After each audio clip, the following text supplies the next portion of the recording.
Hello. Hey, how's it going, Ken? Good. How are you? Good. How's the year been? I'm sorry? How's the year been? You know, it is what it is. I have to say your daughter's a love. Oh, thank you. Yep. I think she settled in nicely. She did a great job this semester. It's good to hear. Hello, all. Hello, everybody. How are you? Hello, Good. Mr. Jenko. What's going on? How's it going? Special guest tonight. Yeah.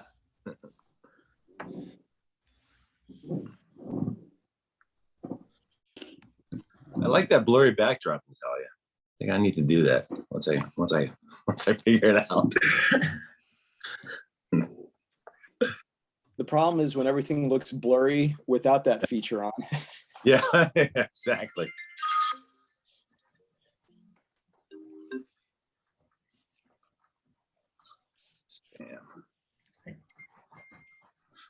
Uh-oh.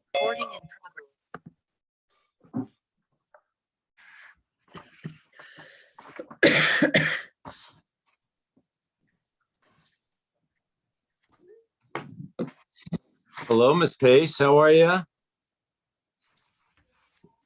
I am just fine. How are you? And Dr. Fellows also. Wow. You got the A team tonight. Whole gang over here. Yeah.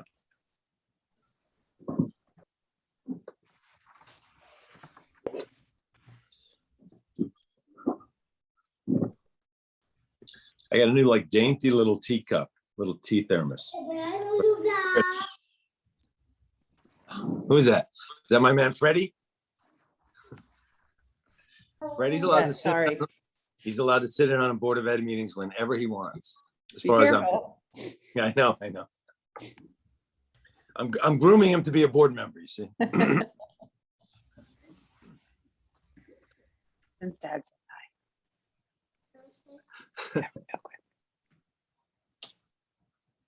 You see, I'm known everywhere else as Vincent's dad now.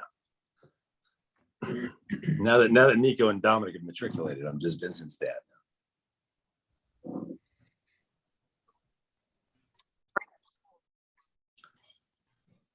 Hey, Freddie, what's happening, buddy? How are you? Good. Yeah, things going well? Yeah, I can't hear you. What? say happy New Year. Happy New Year. Happy New Year to you too, buddy. It's good to see you. Okay, say have a good night. Having a good night. Okay, bye. You too. You too. Okay, go sit. You're the best. That kid is the mayor of the Grove. He's the mayor. He's officially the mayor of the Grove. Hey, Stephanie. Hi, sorry about that. How are you? I'm well. Welcome back. We missed you. Thank you. Yeah. I miss everybody all the time, so I'm happy to see people now. Hey, Barrett. How are you? What are we waiting on? Waiting on Tom, but we can jump ahead, I guess. And I know that we may need to move some things around because other people are going to be joining us later than they expected to, but we'll see. get to those points. All right, well, let's call a meeting of the Salisbury Central School Board of Education to order at 5:31 p.m. Welcome, everyone. The first order of business we have tonight is actually a spotlight on learning. And we're going to be talking about the Salisbury Central School ski program that we run up at Catamount. And Mr. Matt Janko is here to lead us through it. And I hope Mr. Conklin also. Or are you gonna solo? It might just be me. That's all right. That you're more than enough, my friend. All right. Should I share my screen and do the PowerPoint? Is that easiest? Yeah. Yeah. All right. Hold on.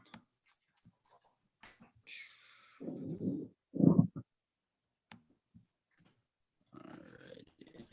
Let's just do this.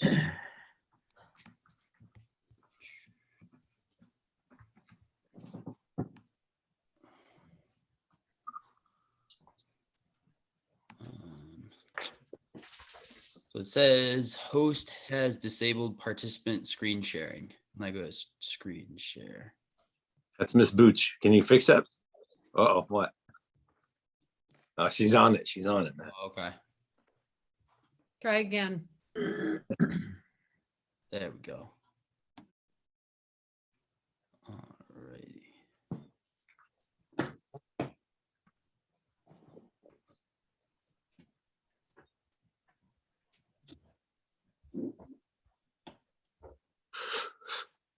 Let's see. All right. I want to start at the back. Don't look. Oh, look, It's like I a don't know why I spoiler. started avert your eyes. Avert your eyes. at the end. All right, here we go. All righty. So we are back skiing this year at Catamount, which everyone is very, very excited for. Since last year we weren't able to. So the goal of our ski program has been to provide opportunities for students to find, a lifelong activity that helps promote physical activity and fitness, social interaction, and enjoyment with family and friends and everything. So this was cool, a little history. I didn't know all of this stuff before I came to Salisbury Central. So this was interesting to find as John was telling me. But in the mid 1990s, Salisbury Central School was undergoing a major renovation. And as a result, students didn't have access actually to the gymnasium. So at the time, the great PE teacher before me, Mrs. Fitch, had already formed a partnership with SWASA, and they were able to provide cross-country skiing for our 5th through 8th grade students as part of like the PE curriculum at the time. So to provide additional opportunities for our students, SWASA generously donated scholarship money to our school to allow 5th through 8th grade students to ski at Catamount. So this year we have 90% of our 5th through 8th graders are currently participating in this year's ski adventure, which is pretty awesome. And scholarships are always available, so every student has the opportunity to participate if they want to. So this is how it works. Students arrive at Catamount and they either pick up their skis that they own, or they head right to rentals where teachers and their staff help them gather all their stuff. So they have to get their ski equipment. They need skis, boots, helmets, poles. And then as soon as they have all that, they head right out to meet their ski instructor for an hour-long lesson. So lessons are divided into skiing experience. We have beginners, intermediate skiers, and advanced skiers. After lessons, students have to check in with their chaperones in the lodge, and they receive a color armband that is always visible on their arms. so that we are able to see what trails they are able to be on based on their experience level from their ski instructors. And then after their hour-long lesson, they have the rest of the time to free ski with their friends. So this is a picture from this year and everything. Everyone's getting ready to meet the ski instructors. Yeah. Yeah. So this is how it lines with the PE alignment and connection. So the ski adventure program reinforces many standards and skills of the PE curriculum, including motor and movement patterns, a value of physical activity for health, enjoyment, challenge, self-expression, and social interaction. So more just like what students can do outside of PE at school. And appreciation for responsible personal and social behavior that respects self and others. So, oh, did I miss a slide? No, okay. All righty. So these are some previous years. We posted some pictures and everything of some students and everything at Catamount. This was 2020.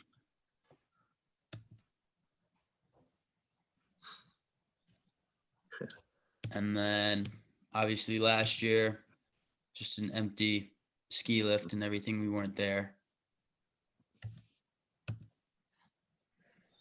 And then finally this year, we were able to get back to the slopes. So we've only gone once so far this year. We'll be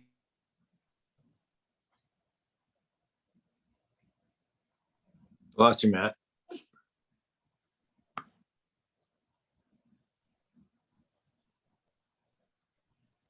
Hello, Matt.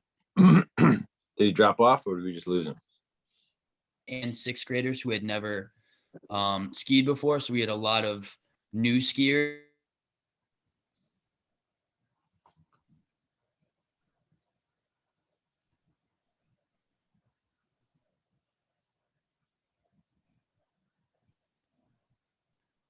Mhm. And everything. And I believe that's that.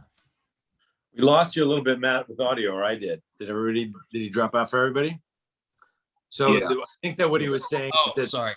yeah, it's all right, that this year there was a preponderance of beginners because we had Yeah. skipped that year. So there's a bunch of, rising sixth graders now that didn't get the experience in fifth grade. And Yeah. so, Yeah. So the first day and everything was a little hectic and chaotic with everyone, trying to figure out where they're supposed to go and everything. But no, overall, they had a great first day last Tuesday and everything skiing. So, And I think the other part you were trying to say is that we've gone once, but that we have, 3 more times to go? yes, we have 3 more times. So we'll be going tomorrow and then the following next 2 Tuesdays as well. So thanks, Matt, for doing the Yeah. presentation, but also for your work on making this happen. I know from listening to our families last year and then earlier this year that this was something really important to them. I mean, they understood why we couldn't do it last year, of course, but they wanted to see it back. And I think it would have been the easier choice for all of us who had that first ski meeting to say it's too hard logistically, or maybe it's going to be,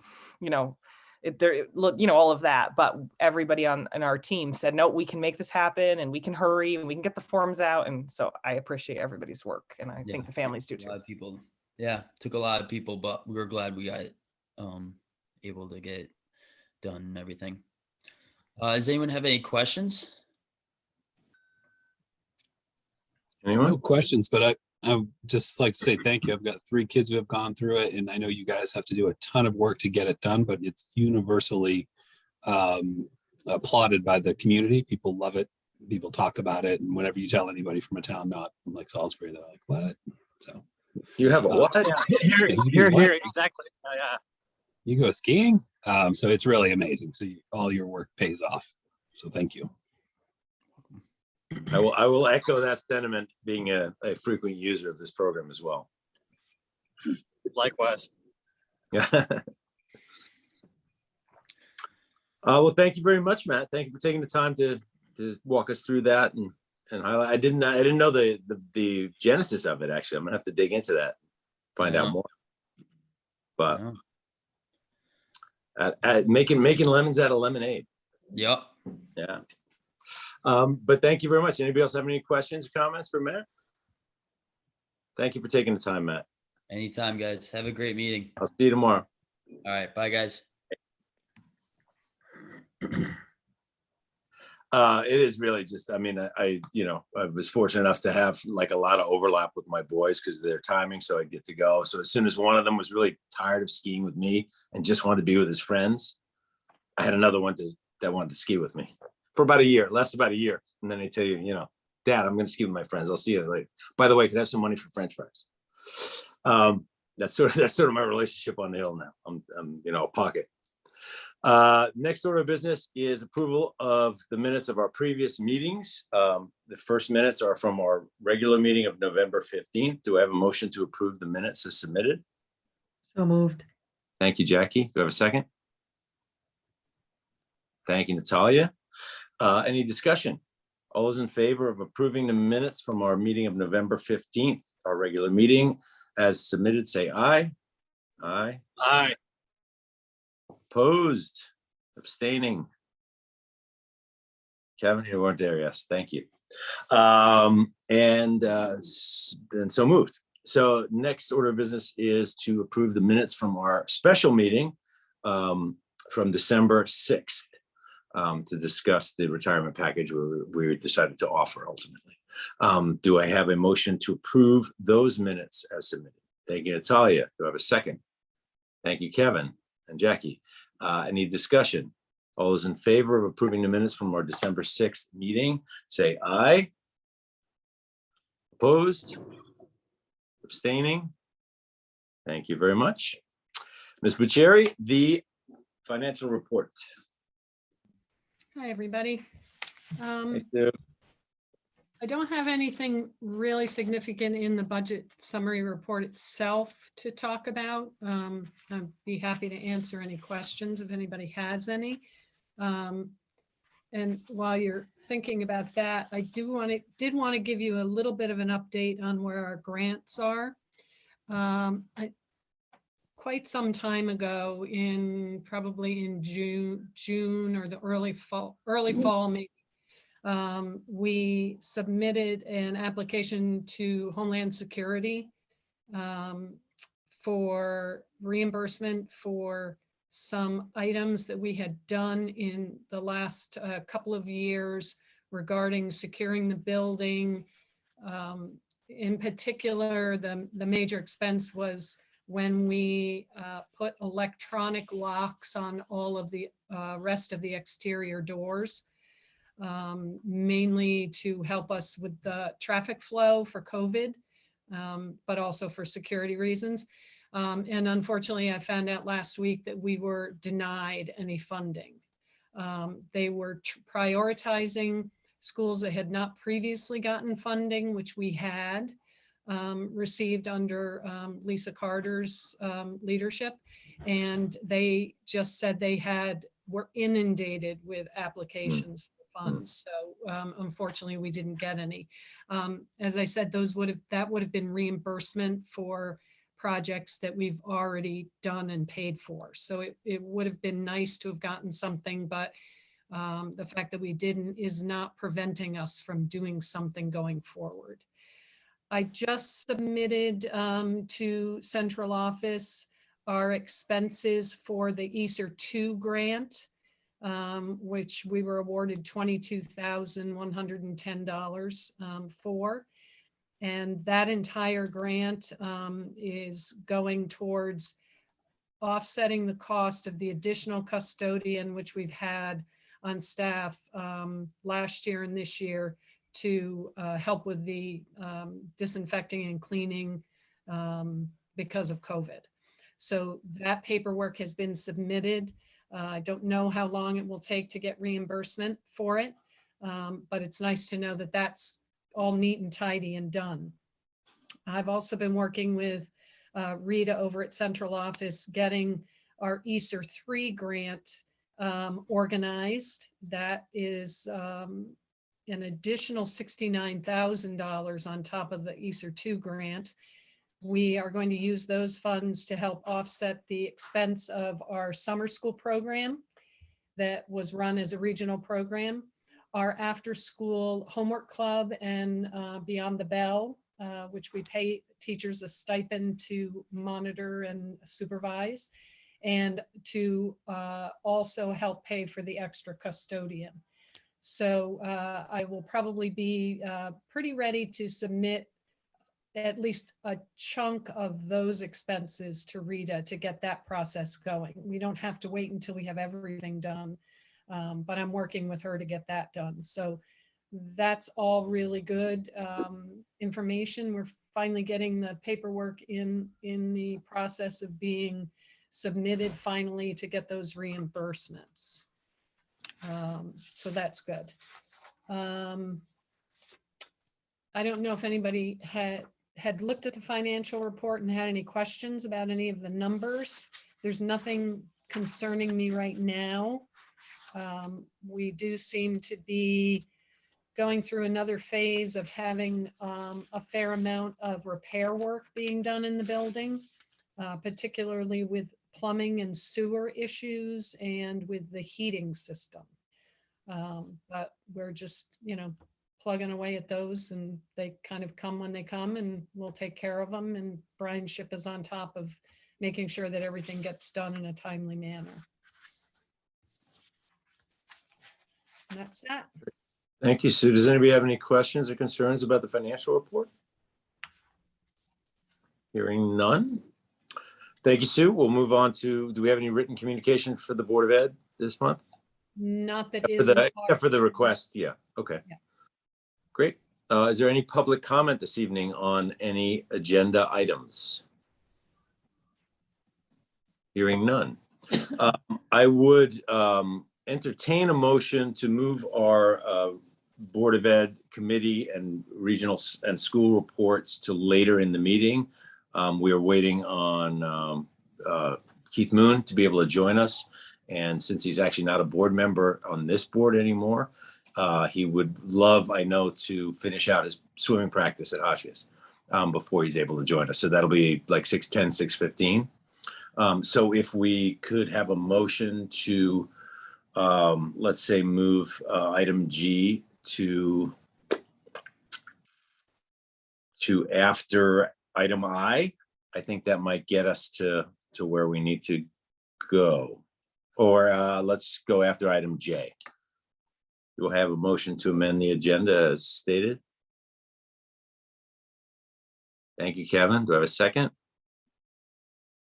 Thank you, Liz, or Jackie. Any discussion?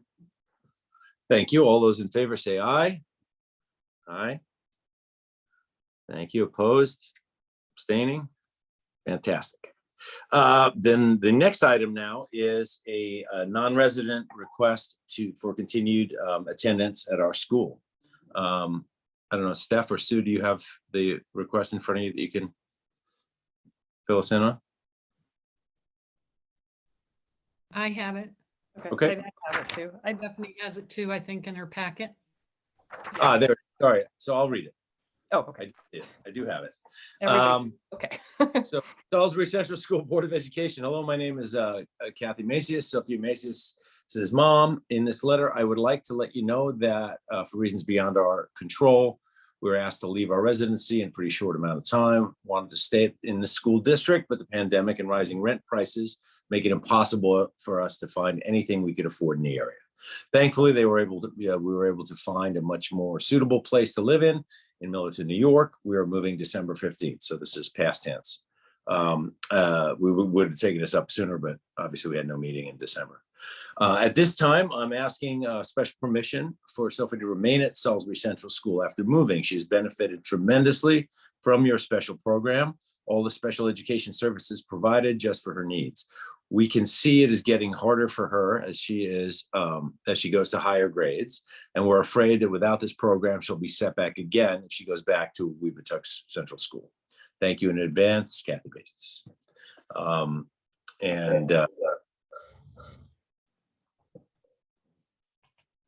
I just responded to her that we would be taking it up at this meeting.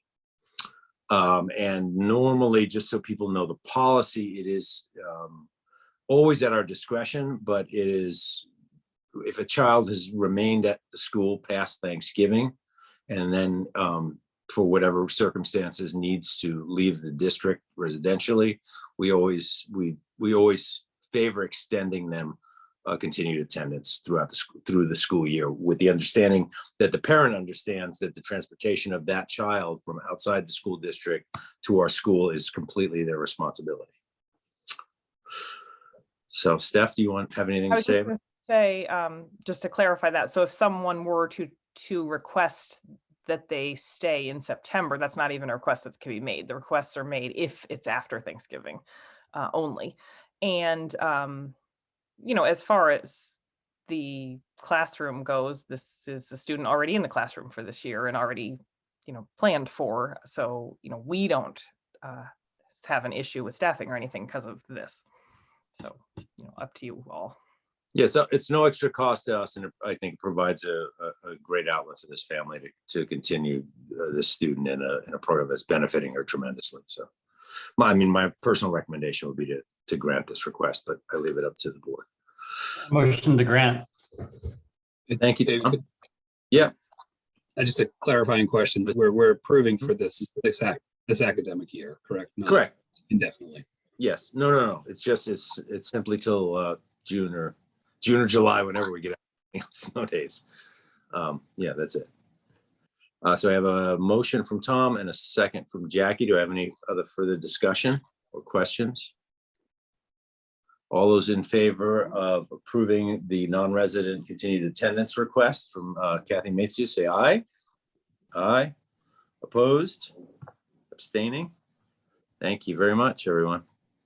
Hey, David, quick question. In your letter, the logo from the town of Salisbury, is it me, or does it look like the kids are running to get shelter from being attacked by rats or something falling from the sky? It does look like bats are about to attack them. But it's like a We should bring that up at town hall. We're teaching children to be prepared for anything. Exactly. What is that? Exactly. Those are the COVID bats coming for the children. One of them You're really right. looks like a rat. The tail. I saw today, this is completely off topic, but I don't know if anybody else is familiar with this. I saw today on the Twitter, in captivity somewhere is this lovely koala bear. It's kind of cute and cuddly, except for the big long nails, and very friendly with the keeper of this koala bear in captivity. And the Australian guy, starts rubbing the thing's neck and petting him, and he starts to coo, except that it sounds like a demon from hell. I don't know if you ever heard it. It is not the sound you expect coming out of the furry little koala. It is like a dragon from Hades. That's what it sounds like. Demons. Like if they were in the forest outside your house at night, you'd move. Does it sound like a fisher cat? Have you heard these fishers? Oh, it's worse, Tom. Oh, wow. Yes. Yeah, it's worse. I mean, you just go, anyway, look it up. Just Google it. You'll find it. Koala making sounds. And so, yeah, some lady commented, yeah, they live right near me. It's during mating seasons. It's very special. Just anyway, the forest is alive. All right, thank you very much. Next order of business is the middle school athletics and activities program suggested proposed budget for our coming year, 22-23. So we're at the position now where we need to basically opt in, I guess we need to opt into the agreement again. So every year, all the participants in this agreement, which right now is 5 of the 6 towns, need to basically re-up. And that's usually done after the proposed budget is presented to us. This being our first time re-upping, really. So you want to walk us through this and tell us how it impacts us? It's a significant increase. Again, it's a cost share, like so many other of the regional services, and it's based on the number of 6th and 7th graders. And as you can see from the chart, we have by far the most 6th and 7th graders with 60. So that gives us 37.5% of the cost, which is, roughly 47,000. And that's about an $11,000 increase over what is in our current budget.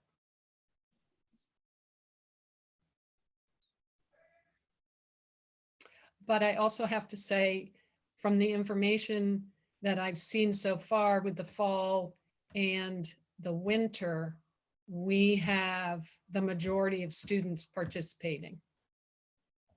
So, when you look at it that way, it seems like a fair distribution in my mind. We're making good use of it, in other words, as Yeah. a school. Yeah. David, do we know where the winter and spring sports will be hosted? Winter right now is spring. I don't know. I think that spring is, Lisa, it's supposed to be down in Sharon, right? Because Sharon, all yes.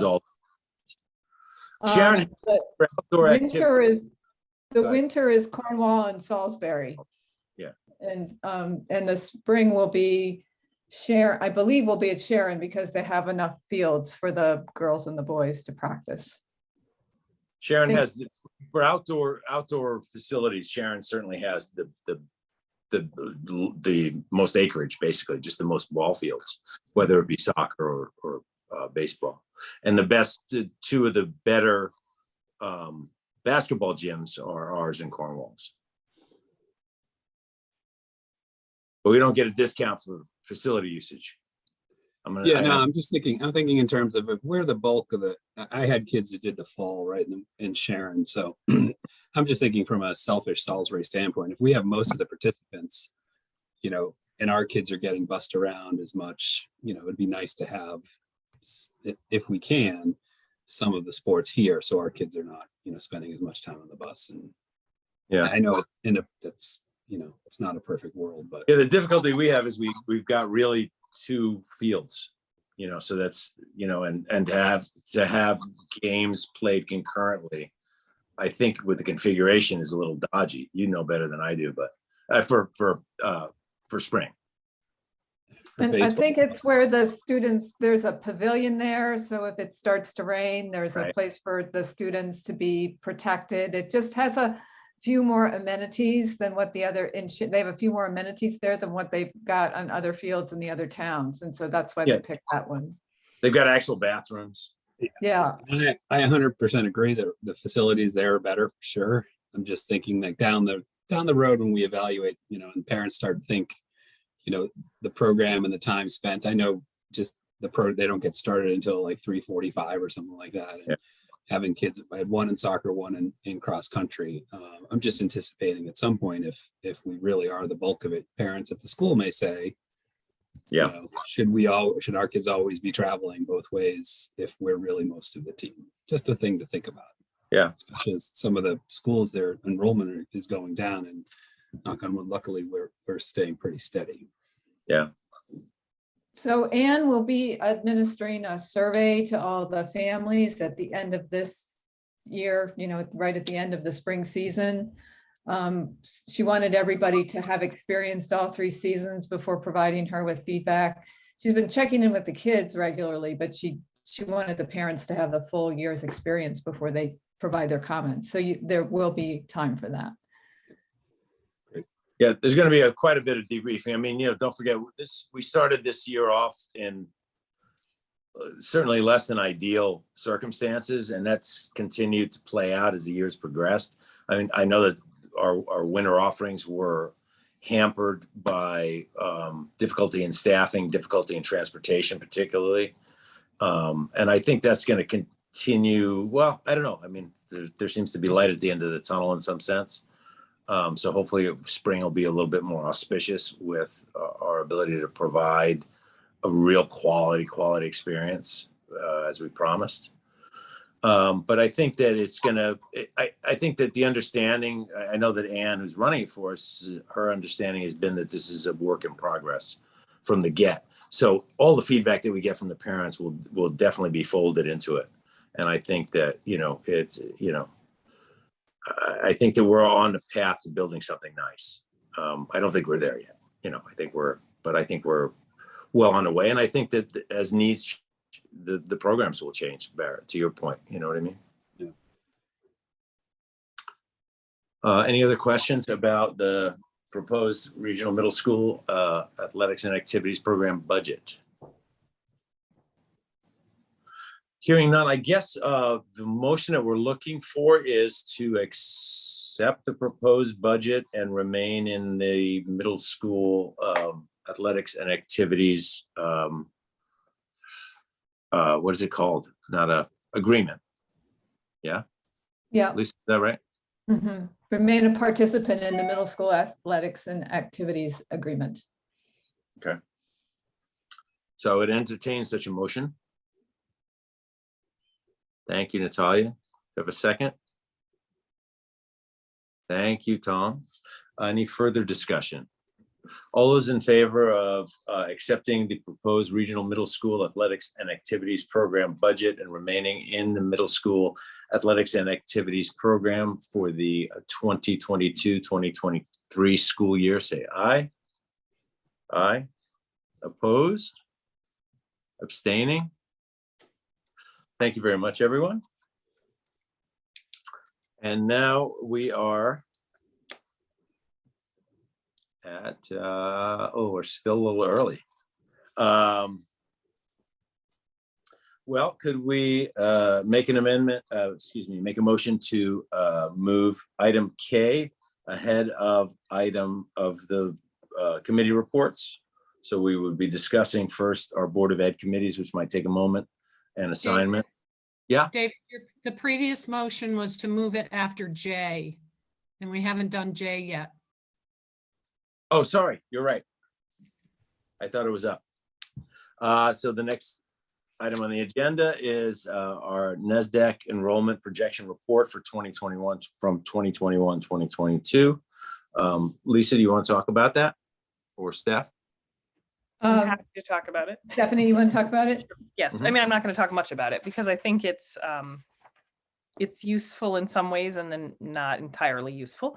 I think what is important about it is really, I liked page 6, because I think in looking at that, you can just sort of see that historically and projected, like our line is fairly flat, and that's really what matters. And Sue and I spoke about it and, looked into the numbers on the tables and things. And really our takeaway was nothing that's projected here would impact the way we run our school. Our average class size, now is about 16.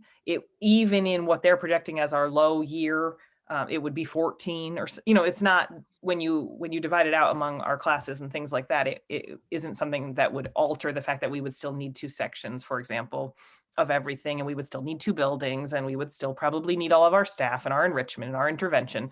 So, I'm happy to answer questions or talk about it, but my sort of takeaway was there's nothing here that concerns me or makes me think that we'd be making big decisions for the school based on these numbers.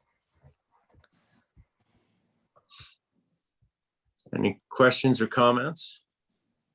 For the new people, we kind of every year look at this and just sort of, it's all hypothetical, but based on data, and it gives us some idea of if the ceiling is going to raise, 20%, or the floor is going to drop 50%. And it's semi-accurate.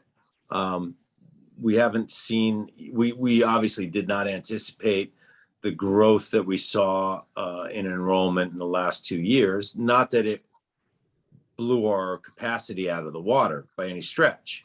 It just sort of built us back to where we were, maybe 5 years previous because of the influx due to COVID and new students. But I think that we may be tapped out for living space. So I think that we're looking at a flat line anyway, unless there's a lot of births. But anyway, that's sort of what we use this for every year. And then, of course, we do a survey, towards the end of the year, anticipating enrollment in the fall also. I think that the other thing that the data is showing is you're not going to see, at least based on what they've seen in the last couple of years, any significant outmigration as the pandemic subsides.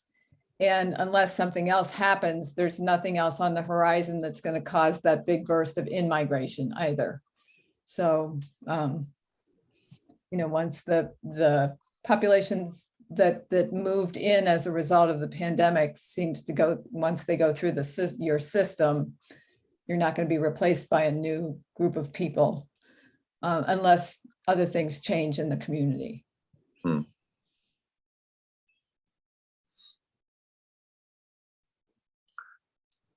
Any questions or concerns or observations about this report? But I would agree with Stephanie, there's nothing about this data that should alter the way you think about running your school, whereas in other schools, other districts, it's not the case. Are they seeing, or other districts, Lisa, not to put my nose where it doesn't belong, but are they seeing indicators that are saying they're going to have a decline in enrollment? One school is seeing a sort of shocking increase over the next 10 years, which I was so surprised when I looked at that data. That's Cornwall's data. Looks like it's going way up. And everybody else is going up a little bit over time, but nothing, remarkable. And North Canaan seems to be going down a bit. So everybody's a little bit different. Well, Cornwall could use it, certainly. They could use it. Yes. Yeah. Lisa, how about the high school? Does it project out the High school will stay about the same, a little bit of an increase. Low But 300s, is that where it yeah, is? well, 300s, moving into the higher 300s, but about there. Great. Thanks, Lisa. And thank you, Steph. Any other comments or concerns about this data? Hearing none, we'll move on. And now I would entertain a motion to move the regional school and Board of Ed committee reports to after what was item K, which is a Board of Ed committees on the agenda. Do I have such a motion? Thank you, Barrett. Natalia, thank you for the second. Any discussion? All those in favor of moving our regional school Board of Ed committee reports to later in the agenda, say aye. Aye. Opposed, abstaining? Thank you very much. I think the smarter thing would have been when Keith's able to join us or we're at the end of the meeting.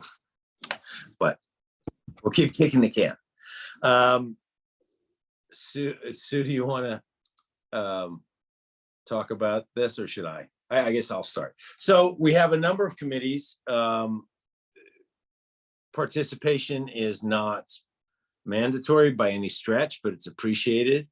Our Building and Grounds Committee meets normally during the workday. Usually it's about 9 o'clock or so on a Thursday, on alternating Thursdays. The Policy Committee right now is wide open, and the majority of that participation would be to attend the new program that we authorized Lisa to set up, which our representative, which would have been me, catching the loose ball, missed. But there is one coming up on February 10th, I believe it is, Lisa, correct? And that's again during the workday, but about 9 to 10:30, I think, on Thursdays. Is that kind of a standing time and date, Lisa? You're muted, just so you know. I mean, I can tell you're saying yes, but. Yes, I'm sorry. Yes, we started on time and we ended 2 minutes early. So we want to run them as scheduled. And this one in February will probably be the last one until later in the spring, because I just call these meetings as we get the policy update recommendations from CABE. So these meetings will take place 3 or 4 times a year. So I would certainly appreciate anybody that, or any peoples that wanted to tag team it or take that on, just because that's I'm willing to do it until somebody's willing to commit, but it's just, I'd appreciate help.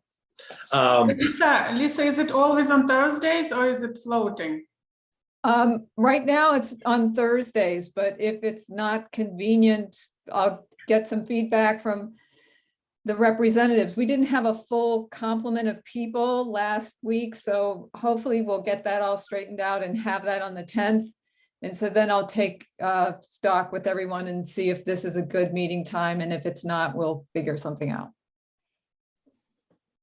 And the only other part of that would be, I mean, I'm assuming that our representative on that committee would also participate in any kind of in-house discussion we had before presenting to the board. So there might be, some ancillary meetings that might need to be had just so that things could be communicated to this group clearly, I guess.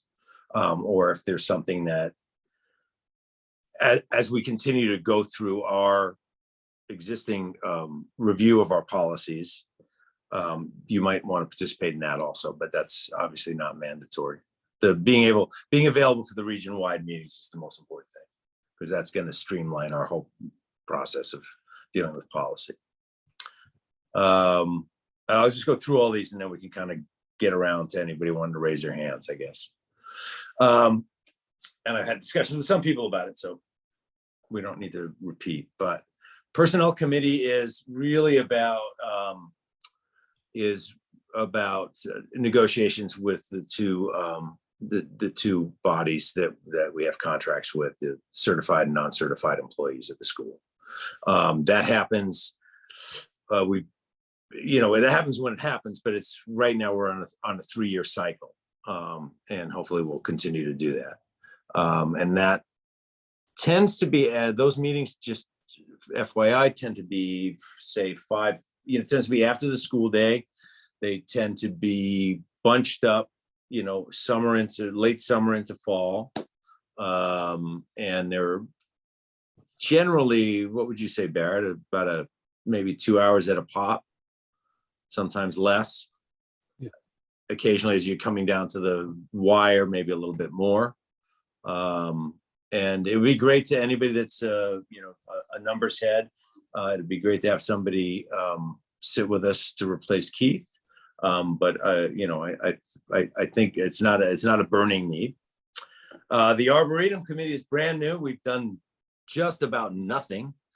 Sue and I are the only ones on it. I know Kevin expressed some interest in being on it. And it's basically just, I'd love us to be able to keep better track of our campus landscape as far as trees go. I want to work with Matt Kiefer, and Curtis is also kind of a tree head. So I'd like to fold him to whatever extent he's willing to. Nothing, I don't imagine anything will really happen until spring, because Matt, would like to see the ground before he, starts telling us what, starts assessing the missing spots. But we could certainly have a meeting before that and, have a clear idea of how we want to address it with Matt Kiefer, who's the tree warden, of town. And I know Kevin expressed interest in that. I think that might get us through, unless somebody is like really passionate about trees and planting and knows a lot about it, because I know nothing except it'll look nice there.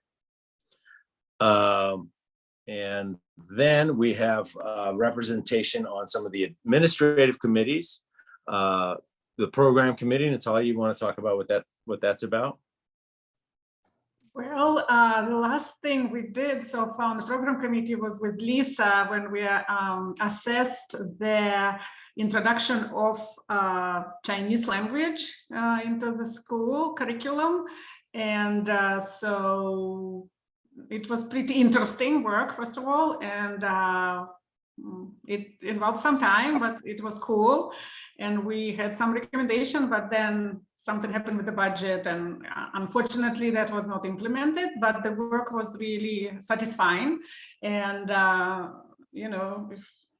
it's cool. So, but in terms of time involvement, I guess it's ad hoc. So whenever Stephanie or Lisa will want, some kind of program addition or evaluation of existing ones, we would be called upon.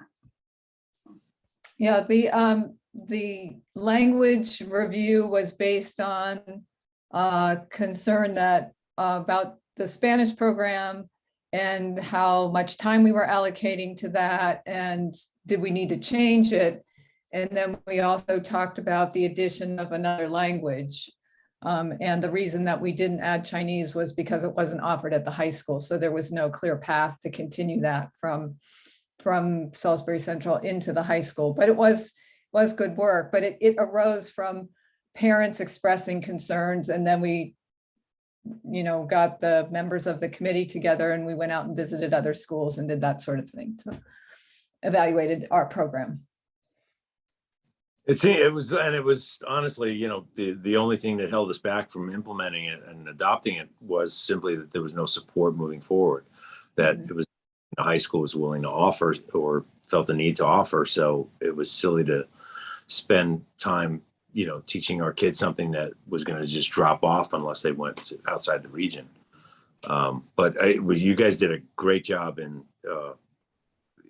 both presenting it and doing all the legwork to make the case for it. So the wellness committee, Kevin, you want to talk about what the wellness committee does? Actually, I haven't been able to attend recently because of scheduling conflicts. Stephanie, could I defer to you on this one? Absolutely. You got a better handle. And to my knowledge, you haven't missed anything, because I think that what we were going to do, we didn't do because then I was out. But typically speaking, I would say that the intention of wellness committee would be to meet about 4 times a year. Usually we do a 3:15 to 4:15 type slot. There could be a couple more meetings if we're going to do something large, like an all community event, which, the last couple of years we haven't been able to do with COVID. But it's not a huge time commitment. The idea, though, is part of our wellness policy is we would like the committee to have a board rep. It says that we will. But I don't think it's a huge commitment time wise. And even sometimes there's sort of like, you could say, well, I can really give time to this water week, but I can't do the hike. And it kind of doesn't matter which thing you choose to help with and don't help with. Different committee members do different things.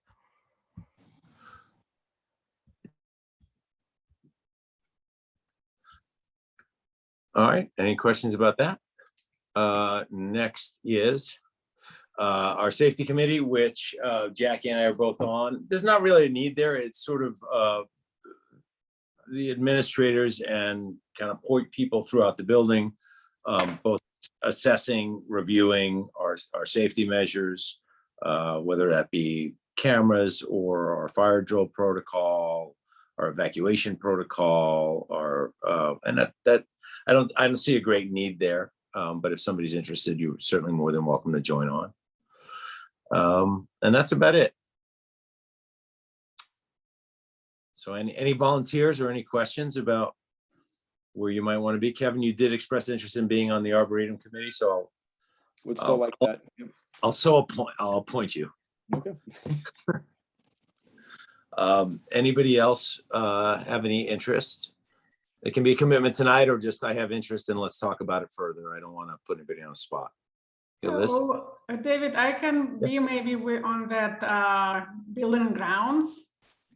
If you want to, I don't feel like there's a need there. We're pretty streamlined right now. If you'd like to, you can, but it's, it's just sort of for the most part at this point, knock on wood, it's a catch up with Brian on the state of facilities, et cetera, et cetera. There is some forethought that's involved. John and Stephanie sit on it too. So if there's any needs that we have, that's where it comes up. It always ends up at this table anyway, 99% of the time. If it's anything major, obviously. So it's, I wouldn't, if you are definitely interested in it, do it, but it's a lot of talk about plumbing right now, so which I'll get to. I could help on the personnel or the program committee. I don't want to do both, but I could say one or the other, wherever there's need. Well, why don't we say personnel committee right now? Because as Natalia said, that it's ad hoc. right now. And I don't, Stephanie, unless you feel a need to kind of bolster that up because you want to float some things. All No, I right, think great. it's okay right now. All right, Liz, I will appoint you then to, this is very exciting for me. I will appoint you to the Personnel Committee. It's like the one power I have as chair. Great. And anybody want to do policy? I know it's very exciting. Once you get in there, you get up to your elbows in all of it. It's really good stuff. I would do it, but I just couldn't do Thursdays. The time. All right. Sorry. But it's very exciting. All right. I'll jump on the grenade. You're all gonna owe me a coffee. Make it painless. Yeah, no, I know. It's just that for me, it's just the juggling the time. I realize this week I have 4 meetings every night. I have a meeting. Okay, I think that's it. Anybody else want to jump on anything else? I'm All happy to right. stay on personnel. I don't know if you're asking for people to confirm they'll stay. You have to tell me you're leaving. That's the way it works.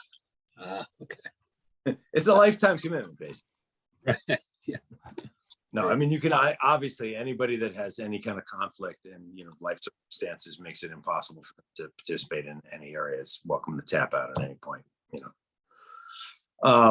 No, I would love to have you continue on. We've kind of got a rhythm going. All right, great. Thank you guys very much. And we will move on. And I think we should just move on. And then just if Keith joins, we'll. Keith's here. Oh, he is? Yeah. Where are you, buddy? I'll see you on the screen. Welcome, Mr. Moon. Thank you. Thank you. So We've nice missed to be. you. So thank you for accommodating me and my schedule. And I think I landed exactly in the right spot on your, well, almost exactly in the right spot on your agenda. I don't have too much to report. We delayed, I've been to 2 Region 1 board meetings now, and we delayed one from the beginning of January because the first meeting was scheduled for a day when we didn't have school. So we bumped that for a couple of weeks and had a special meeting. We're just firing up with, there are a couple of things. I think probably most of you know some of this information, but there were trips that went out to Costa Rica and Ecuador, meant to go to the Galapagos Islands, that did not ultimately, they came back. They were curtailed. They were shortened quite a bit because of COVID. Everybody got back safe and sound. Sounds like everybody, teachers, kids, everybody involved did lots of the right things, and we got everybody back home without any real difficulty. And I think at this point, I don't know. I think I would continue to caution everybody maybe not to schedule any big trips quite yet. The Region 1 budget experience is just getting started. We're going to start that with Sam Herrick next week, I think, or the week after, and should have a Region 1 budget. I hope well in time for the May deadline. And then there are a couple other things going on, just sort of region-wide. Assistant superintendent position is being refined and decided, and the law firm that Region 1 uses, they're opening it up to bids. I think probably all of you know this information already, but that's something that we're talking about, just which law firm ultimately to hire moving forward that will help us with contracts and of course personnel and students issues and things like that. So I think that's all I got, David. That's great. Thank you, Keith. It's good to see your face, buddy. Happy New Year. Happy New Year. Any questions for Keith about the high school or Region 1 as a whole? Hearing none. Thank you very much, Mr. Moon. Moving on to building and grounds. Not a lot to report. As I said, there is some talk of sewage. There's sort of a main that runs out from the kindergarten wing, directly underneath all the new pavers, curb and paving, to a manhole cover, a drainage, and then out into the street. It's been a constant problem because of roots growing into what is the pre-existing ceramic piping. So as you imagine, it's nearing a point of futility. And I don't think that the school and that wing of the school could function without proper sewage. We've had a couple ideas about how to fix it, but it's getting to the point where we basically need to dig it up and redo it. I don't think it's going to be a tremendous expense. It's just kind of chaps me that we didn't have, and I'll put it on myself, we didn't have the forethought to take care of that when everything was dug up and we were doing all the paving. And but it is what it is. I don't have any numbers to share with you, but that's sort of the only gigantic concern that we have right now. It's not a break us kind of number by any estimation, I don't think. It's just sort of the when and the where of it, and can we put everything that is almost brand new back so it looks like it's still brand new. Because we basically have to excavate, if you can imagine, from the kindergarten wing directly out into the center of the parking circle. So it's just a lot of stuff to move, and it's a fairly large job. Not complicated, but it's the kind of thing that 4 years ago I would have been happy to take care of when everything was dug up. But we are where we are, so it'll serve us well moving forward. I think that's all I have for building and grounds. Everything else is sort of, kind of ticky-tacky stuff, staffing, and yeah, that's it. Any questions? Hearing none. ABC committee, we are meeting this week to reorganize ourselves.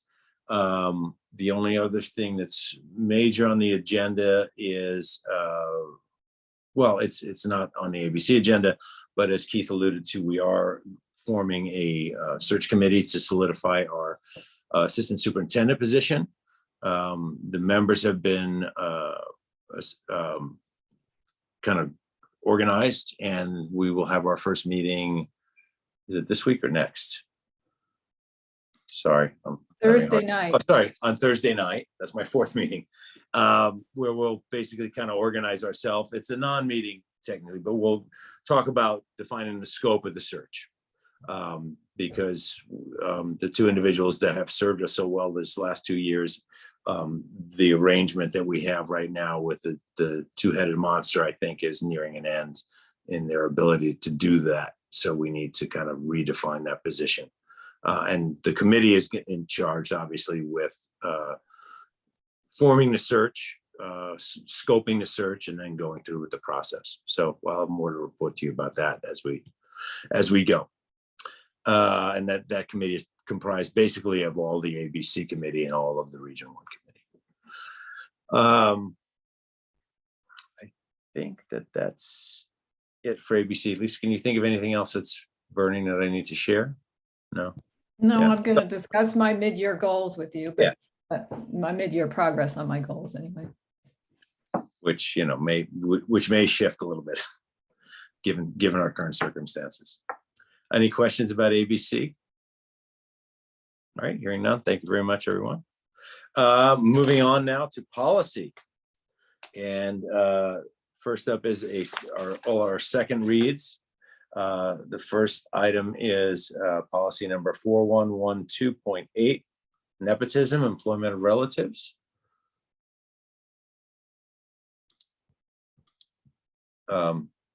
Sue and Lisa, you want to talk us through it? Well, I think it's the second read. If there are any questions, we'll take questions. Otherwise, you can move to a vote.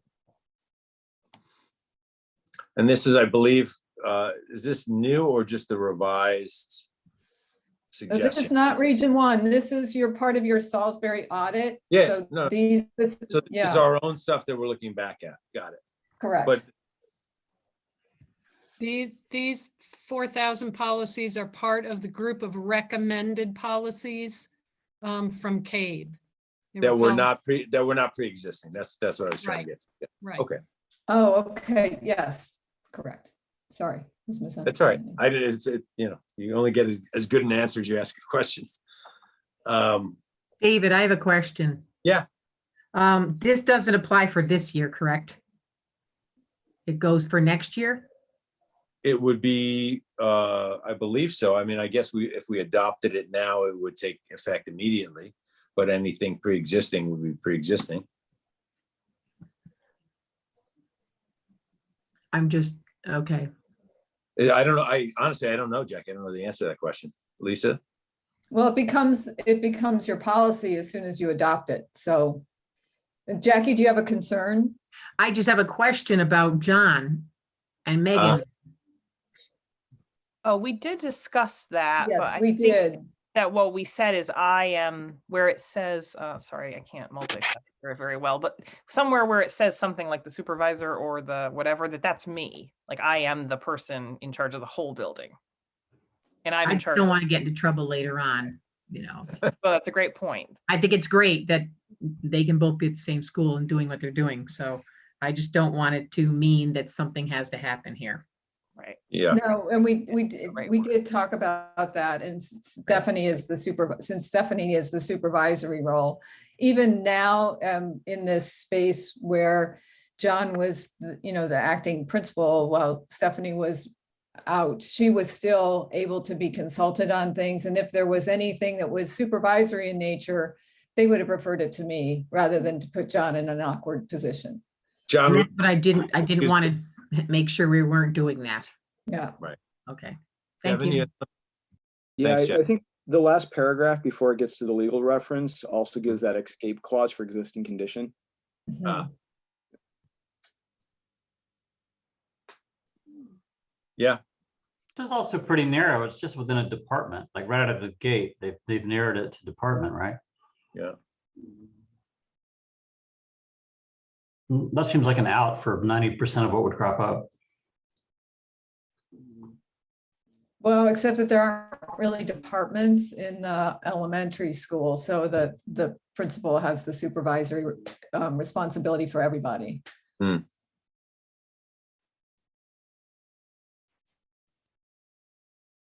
What we would certainly be sure to do and are sure to do is, John would never be an evaluator for Megan. Right. And one of the important factors, I mean, raises are predetermined too, right? It's not Correct. like John's gonna somehow, that's not even an issue. Right. Yeah, it's not something that, yeah. I mean, we certainly consult our administrators about it, but we don't, the board itself is the one that determines those rates. So, Contract, right? At the end of the day. yeah. All right. I would entertain any other concerns or questions. I would certainly entertain a motion to adopt this policy as presented. Thank you, Jackie. Do I have a second? Thank you, Kevin. Any further discussion? All those in favor of adopting policy 4112 and 4.8 and 4212.8, say aye. Aye. Opposed? Abstaining? Thank you very much. Next is policy number 4118.13, 4218.13, which is conflict of interest. Oh. Sorry, I just blew myself up.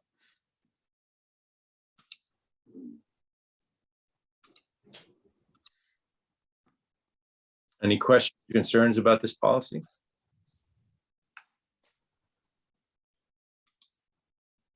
Just wondering, is there comparable conflict of interest policy that Connecticut public employees go through that sets the number? Not that I don't know the answer to that question. This has been $25 for years here in.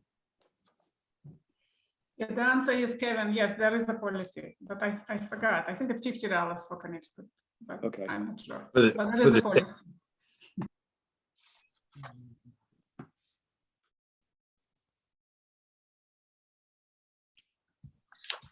Any questions or concerns about this policy as presented? Hearing none, I would entertain a motion to adopt policy number 4118.13, 4218.13, conflict of interest as presented. Thank you, Natalia. Do I have a second? Thank you, Barrett. Any further discussion? All those in favor of adopting this policy as presented, say aye. Aye. Opposed? Abstaining? Thank you very much. And now we're on to 4118.24, 4218.24, staff and student relations, non-fraternization. Any questions or concerns about this as presented? Yeah, Barrett. I'm just looking in the second paragraph. Yeah. It says staff members are expected to regard each student as an individual, neither insults, disparaging names, nor sarcasm should be used as a way of forcing compliance with a staff member's requirements or expectations. Sarcasm seems a little bit drilled down. How's a teacher going to get through a day without sarcasm? No, it's really not, it's not appropriate. I'm very happy to see sarcasm there. I've seen teachers use sarcasm and really hurt students. Not in this school, and not, I don't want to say where, but we've had reports of that from parents where it has been to the detriment of students.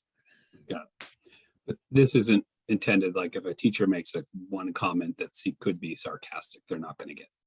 No, but when you go through teacher training, you are really, really admonished to avoid sarcasm at any possible time that you can.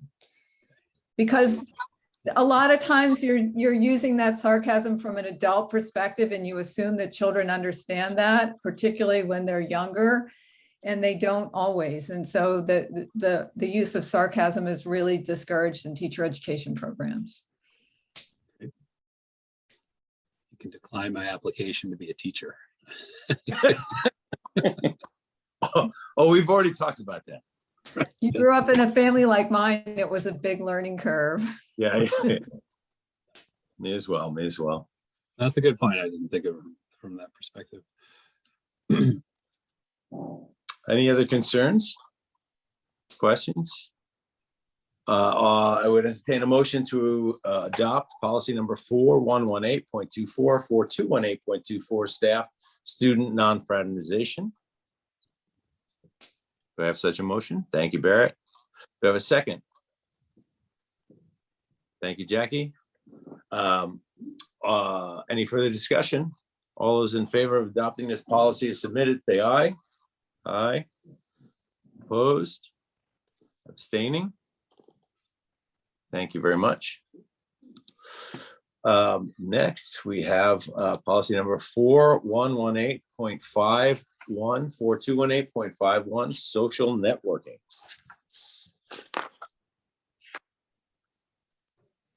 Any questions or concerns about this policy as submitted?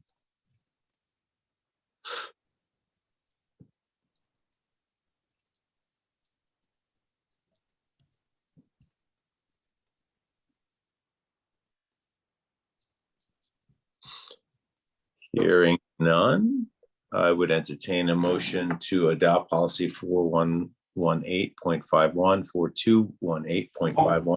Oh, yeah. I certainly have a concern on Go ahead, Tom. how the board arrives at the decision on inappropriateness. Deemed inappropriate by the board. That's a pretty broad phrase.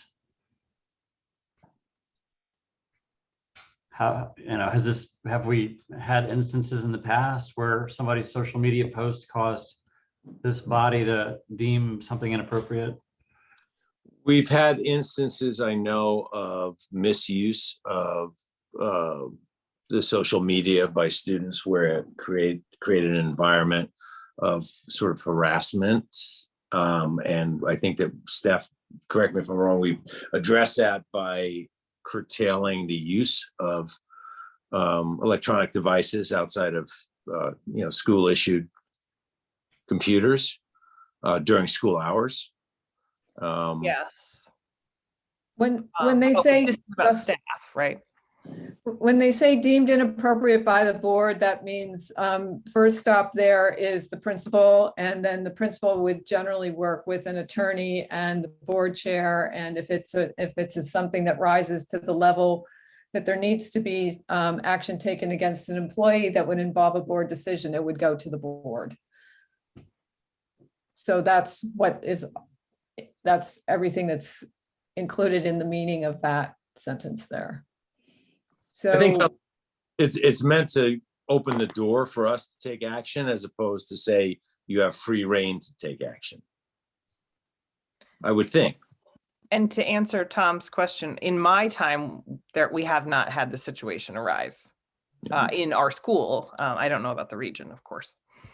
So we're trying to give ourselves an extra sort of tool in the toolkit to deal with something that might.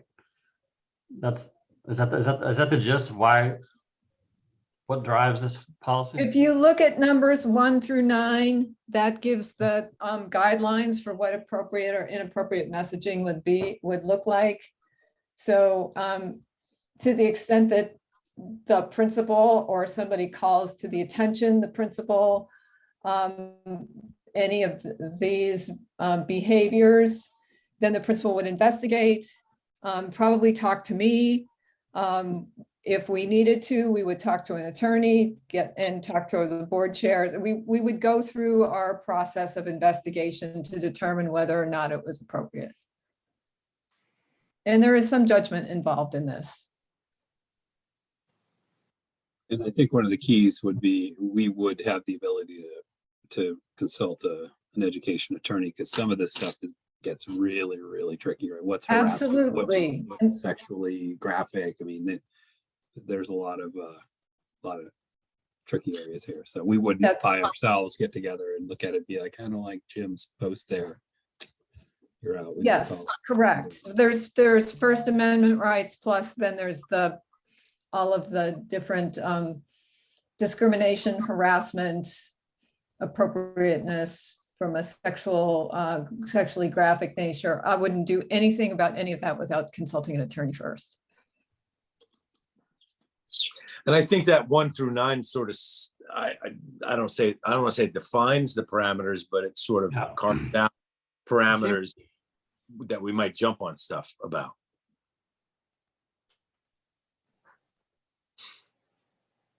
Sorry, was somebody talking that I spoke over? Tom? Does that?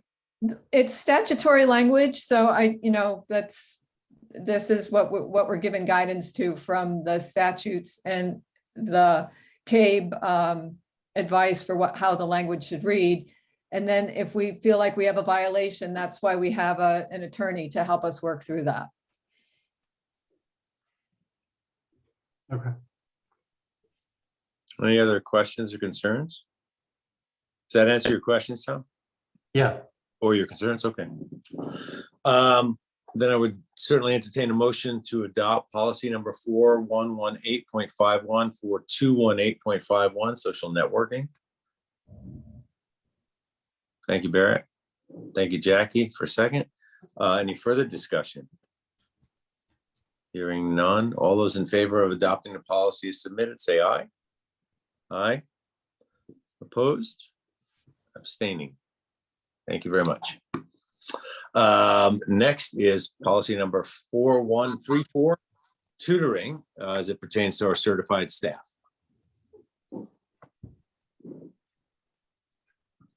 Any questions or concerns about this?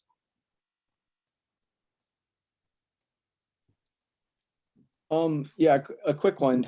Yeah, Should it be as far as the first sentence, should it be student in the content of their classes or student within their classes? And I'm thinking particularly in my own experience growing up, as well as, my daughter and my students at school, kids who are taking music lessons who are also music students in the classes, they're taking lessons outside of the class construct, but from the same teacher. Does the language need to have a little bit more clarity as to it is what it is, Lisa? Okay. Correct. All right. And there's a distinction between, say, somebody teaching oboe, right? To a student who's in a music class with that same teacher, but not studying oboe in that class, correct? And that's where the distinction would be, I think, Kevin. So we have that situation. Athena provides music lessons for a lot of the students in the school, and she is not in violation of this policy. We did check into that. Yeah. Mainly because we don't teach piano within the school, correct? Correct. So, but then to Kevin's point, maybe, is that not clear? Because it makes it sound like that she can't teach piano, right? She can't privately tutor any student in her class. But she does for piano. And we want her to be able to. So maybe we need something about As the opposed content. to, so Kevin, I think Kevin's point is it's the subject matter that tutoring is happening in, not the tutoring of a student. Correct. Unless we're defining tutor or teaching privately to be very specific subject wise. In other words, you can't tutor them in music theory, but you could tutor them in piano. It does seem to No, but maybe tutoring is just helping a child with the curriculum in the classroom. But what Right. she's doing extra kind of curricula. So it's not. But my concern is, I think that's what Kevin's expressing, is that teach privately means teaching somebody privately, period. Acting as a teacher to somebody in a private setting, as opposed to tutoring them in a subject specific manner. I teach you math, I'm going to tutor you in math. That's what I think this is getting at, as opposed to the language teach privately, because we do have individuals in our building that teach privately. But not in the subject that the kids are currently getting graded. Yeah. I mean, Jackie during summers used to teach swimming. So she's teaching our students privately. It may not be a subject that's even offered at our school, but you see what I'm saying? So They are Jackie's students during the regular school day. So that doesn't really apply to her. Well, let me ask you a different way then. So not that I think this is going to happen. I'm just trying to understand it a little better. So if a middle school math teacher has a student in their math class, right? But can they tutor them in English? Yes. But they can't tutor them and charge them for the math curriculum that they're purportedly teaching them during the day. Correct. So the point, right? So we're really just missing that nuance that it's about what you're tutoring. Yeah, it's about the content and not the student. It is about right. So we should add something in there about that not in your curriculum or not in your content, or somehow we word that. Well, it can be could be in your content area though, and the middle school is a good example. You could have Raiden tutor anybody else, any of your other math teachers, students. Right, but she's not controlling the grade for that student. So correct. Yeah. You don't want to be buying grades at the end of the day. Right. Well, that's what we're trying to, right. Obviously, that's what we're trying to do here. And that's what that last sentence when it says in their class. Yeah. Tutor any student who is not in their class, or may tutor any student in the summer when school is not in session. So maybe we could add a sentence there that says, or may tutor a student in their class in another subject or outside of the class curriculum or something like that. Yeah, why don't we just table this? We'll take it back. We'll work. Yeah, I think so. Yeah, it's just bring it back for a third read. But I know I asked an attorney about this and they said that was fine the way the language was written and that we had somebody that was tutoring in music, but we can clarify it. I would just worry, Lisa, that let's say a disgruntled 2T's parents might take us up on the way this is worded to lash out at a tutor, That's fine. as opposed to what the intent of this, which is very clear, which is what Barrett spoke to, I think. So yeah, do I have a motion to table this until we drill down on it a little bit? Thank you, Kevin. Thank you, Barrett.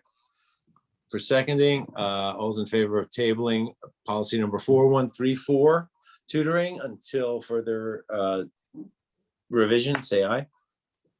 Aye. Opposed? Abstaining? Thank you very much. And finally, we have policy number of our second reads policy number 4222, teacher aid paraprofessionals. Any questions or concerns about this policy as submitted?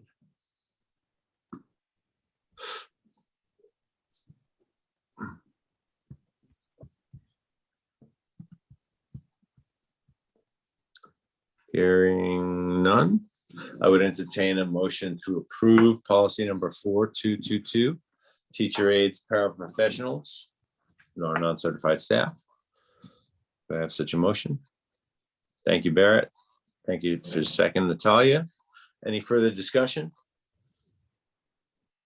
All those in favor of approving policy number 4222, teacher aides, paraprofessionals as submitted, say aye. Opposed? Abstaining? Thank you very much, everyone. And we move on to Board of Ed policies. This is for a first read, and this is from our region-wide policy committee. So I'm going to defer to Lisa a little bit to walk us through this, just because I was unable to attend that meeting. Okay, thanks, David. So these policies come to me about 3 or 4 times a year from CABE, and they are, generally speaking, existing policies that have been amended or updated due to changes that happened in the legislative session. So for this, as you know, last year was a big session for education in the state legislature. So all of these policies that we reviewed last week are as a result of the passing of Public Act 21-46. And a lot of it has to do with the attendance to social emotional needs for students, with the exception of policy number 6159, which has to do with special education. So you can see, so what Tina and I do before to prepare for these meetings is we read through all of the CABE policies that come in that packet. We take out only the required policies and then we put those on the agenda for this region-wide committee. We then look at those policies. Tina highlights anywhere that the board shows up or binary language, so that board clerks can go through and do a search and replace for their nomenclature, however they refer to their school in the policy, and to change out any of the binary language for non-binary language. Then we look at the CABE policy that usually most of you have adopted some version of CABE policy. So we look at the CABE policies that Region 1 has on the books, and whatever is highlighted in red is the language that has been updated per the current legislation. And then we presented that to the group last week, and the group read through everything, and where there are strikeouts or modifications, further strikeouts or modifications to the language, that's what the group decided.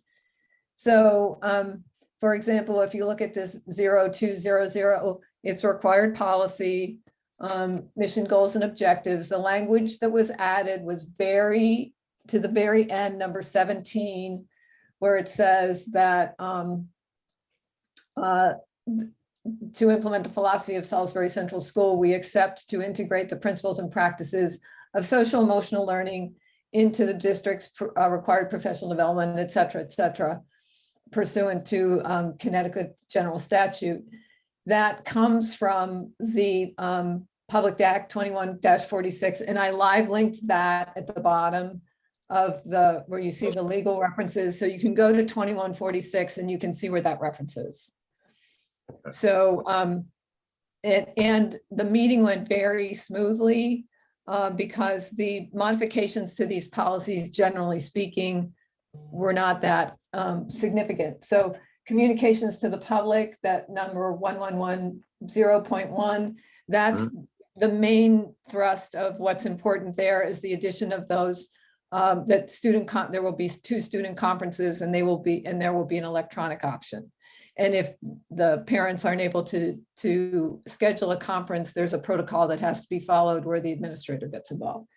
3542.43 is something that we've all had in most of our schools. That's if you have parents who are not able to keep up with paying for the lunches, that they are not shamed in any way in the school, and that they are given access to lunch. And there's specific language, and that again is out of 2146. Non-discrimination, the language there is mostly to change to make sure that all of the protective classes are included in that first paragraph, I believe.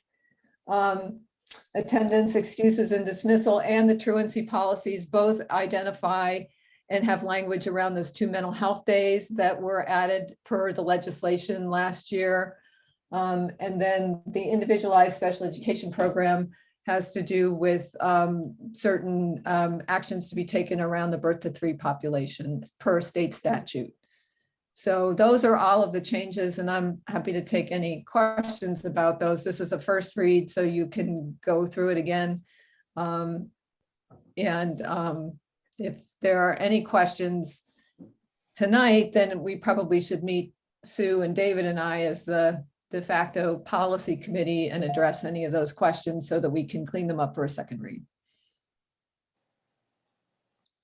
So this is something that we'll take up at a second read next month, more than likely. But are there any questions tonight based on what Lisa's presented? Any concerns? No, hearing none. Thank you very much, Lisa, for getting this workflow started, and I look forward to participating next month. So I'll just give you a little teaser. Next month there are 4 policies. 2 are Title IX, 1 for students, 1 for staff. There's a new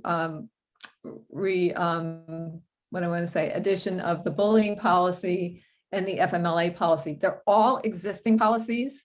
They all look extremely different from what CABE has put together. And that is on the advice of our attorneys, Shipman and Goodwin. And so those will not be quite so easy for you to just go through and read the red piece and say, yes, I agree with it, or no, I don't. And so that's why we distributed those policies today, because they're fairly dense and we want to have people to have time to read them before we actually meet and discuss them at the meeting on the 10th.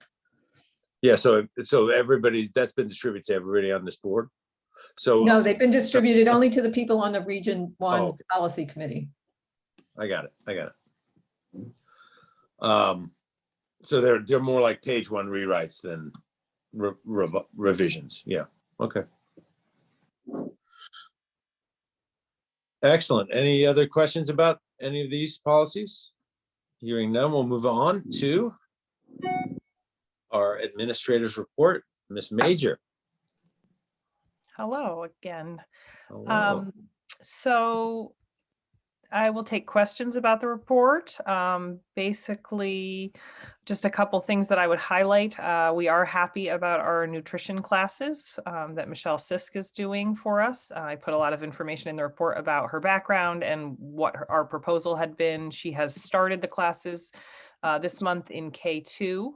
And then after she finishes her series of classes for K2, then there will be a series for 3-5, and then there will be a series for 6-8. So with an option at sort of towards the end of the middle school group for them to, students that are interested might be able to have an enrichment session with her that would be covered by the grant also. So we're excited about that. And then similarly, we're happy to continue our work with Carolyn. She's been our diversity, equity, and inclusion consultant, and she's been coming for almost all of our professional learning sessions. As you saw, we had her for our November and December sessions, focusing on mostly race, but she did do a session for us in December on holidays and honoring traditions and making sure that we're kind of thinking in an inclusive fashion about holidays. Which was important and timely, being that that was December 6th session. And then she'll be back now for going deeper into the book study with teachers or any staff. Actually, it's open to our non-certified as well that are interested in going deeper into the book. And then we'll also be tackling diversifying their classroom libraries and a few other items. We're trying to look at the feedback from those sessions and see what else is needed. But she's been great and it's very approachable, easy to talk to, which is important for the staff. And then in the spring, we're going to look at potentially doing something where she could come and be with us for a day and we could get some, maybe just 1 or 2 substitutes that would filter in. So a teacher or a group of teachers could meet with her for just a tiny section. Maybe they could use their planning time plus a little, the sub would cover their class and then the next group would come. And that would be very individualized because people have very specific questions to their curriculum or to their classroom or something that's going on. And in a big, afternoon PD session, you can't get to those individual things. So we used that model for personalized learning a few years ago. We're going to try it again if we can. But we're happy about our work with her. And the only other thing I was going to mention is just, yes, the beginning of the mid-year evaluation process. Teachers had a little time on the professional learning day to start thinking about those reflection questions and gathering their data, and they'll enter it into EdReflect. And then John and I will be meeting with them. We each have sort of a list of who we're working with this year to reflect and see what they need and how they can meet their goals by the end of the year. So I'm happy to take questions about anything in the report. Any questions, comments for Stephanie? Hearing none, thank you very much, Stephanie. Glad to be able to do it. Next up is, come say hi to everybody, Vincent. Hello. Freddie's there somewhere. Freddie was there. Freddie made a cameo, Hi, yes. Vincent. Hi. Does anybody else have the Oculus in their house? It's like, anyway, it's a whole other world. The Oculus? Yeah, it's a virtual reality toy. It's just a headset, goggles that it's trippy. But the kids, the youth love it. Moving on, Ms. Carter, Superintendent's report. Okay, so I guess I always start my reports with what's going on with COVID. And I guess we all know that there was a lot going on with COVID in Region 1 and a lot that's not captured in my report. So we had a full bloom of Omicron that started just after right around the time that we broke for the winter holiday. And we had about, I think, 18 cases up until then. And then by last week, we were at about 125 cases. So we went from fewer than 1% of our student and staff population being infected with COVID to around 7%. I am very happy to report that the incidence of cases is falling off the cliff now. We had you got last week's weekly summary. You can see that it is significantly reduced. And so we expect or hope certainly that trend will continue. I want to publicly thank Jackie Rice for helping. We got all of a sudden when we came back to school, we were all about the masks and the tests all of the time. And we were getting all kinds of messages from every agency on the planet about what to do about picking up tests and getting masks. And Jackie was very instrumental in helping us to thread that needle and figure out our way through Homeland Security to pick up those things. And so we have ample supplies of N95 masks in our schools and tests. We keep seeming to have access to greater supply of tests every week. And of course, we're doing everything that we can in the schools to mitigate against the spread of the virus, but it looks like it's on the downswing. The other thing that I wanted to talk about was student population, only because I thought boards might be interested to see region-wide if we were still experiencing any kind of in-migration as a result of the persistence of the pandemic, and that has not been the case. Our Population trends are very much as they have been in previous years prior to COVID, whereas they're pretty stable. We have a couple of schools seeing a couple of families come into their districts and a couple leaving, but nothing significant.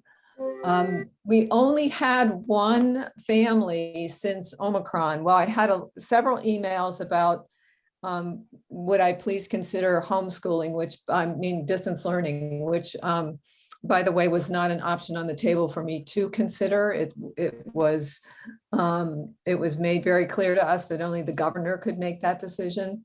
But I did have several emails from parents asking me to do that. But only one family, once I said, you know, we can't move to remote learning, only one family in the entire region said, I would like to homeschool my child until the virus subsides.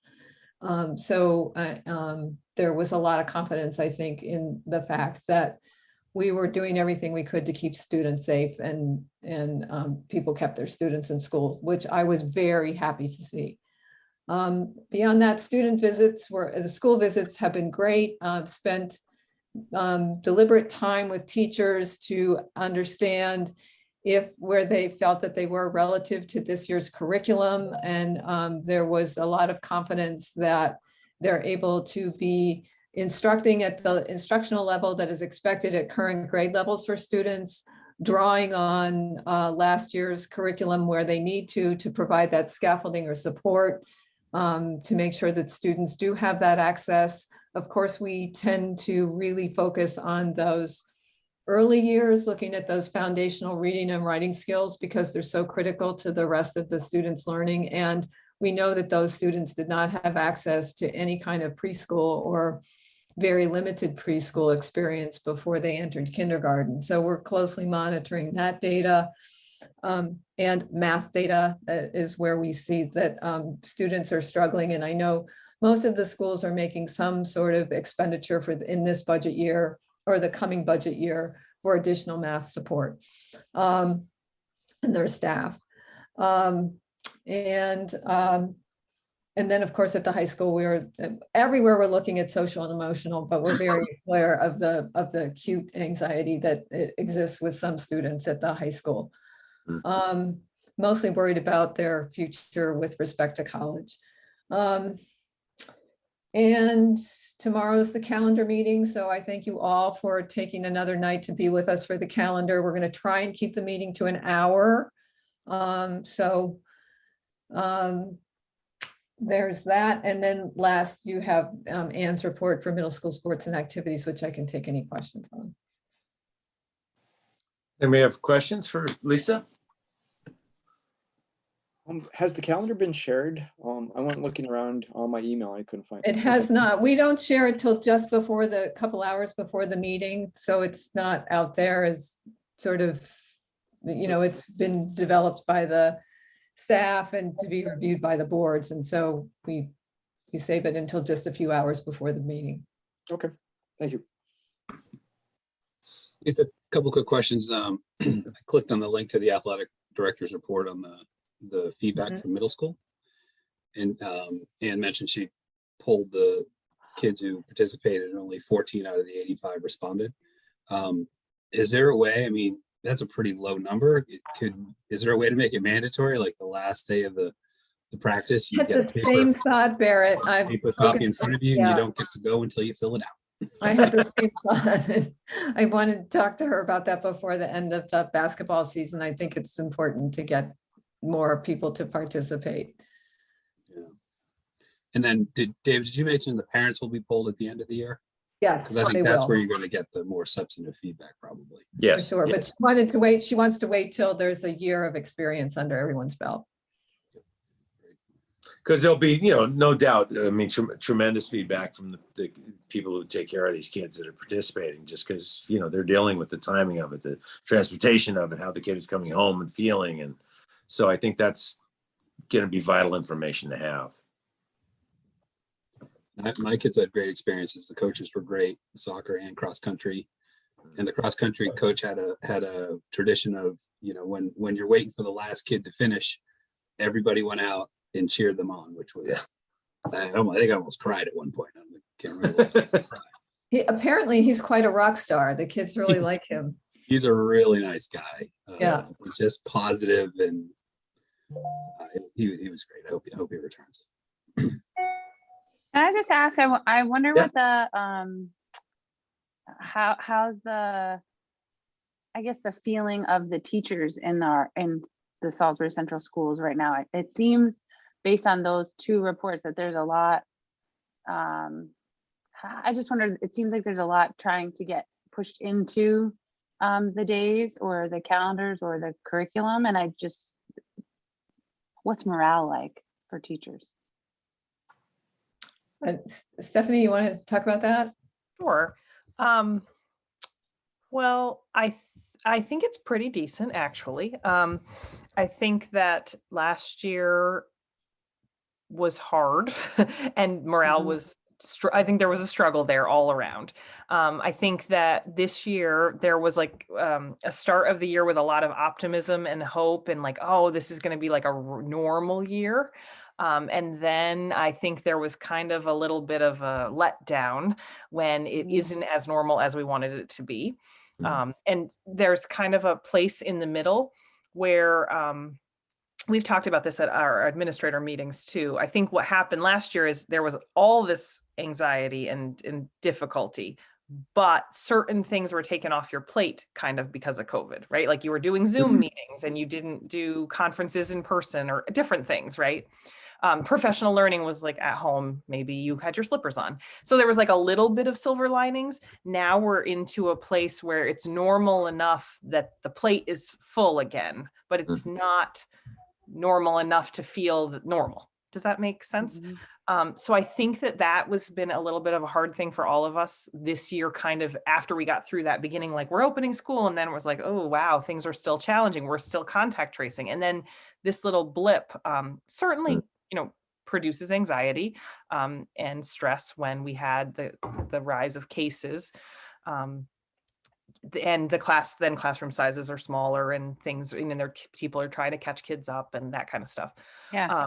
So I do not want to pretend that it's all perfect. It's not. However, based on what I can understand, and our lead team checks in and our climate committee checks in, it seems to me that people are doing okay, that they're happy to see the cases be dropping. I think that they generally feel supported. Some of their sort of complaints or the anxieties that they have are things that they understand might be out of our control. We would like, a perfect example for Salisbury Central would be that we know that there is stress around our cafeteria because of free meals, which is fantastic for kids and families. It makes a real challenge for our cafeteria staff to keep up. And we've been searching for help in the cafeteria this entire year.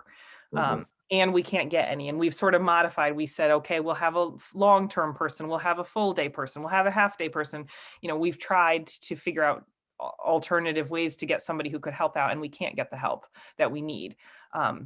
That's just a good example because so there's some morale issues related to the fact that it's so hard there and that everybody has to chip in. But in speaking to those people, they've said over and over again, we know you're trying. We feel supported. We understand you just can't get the person. And I think that's just a good example because I feel like there's a lot like that where a teacher or a staff member might say, we don't like X or Y, but we get that that's not you, or we get that that's not our school's decision or the central office's decision. So my best take on it is that people feel supported and happy, but it's still hard.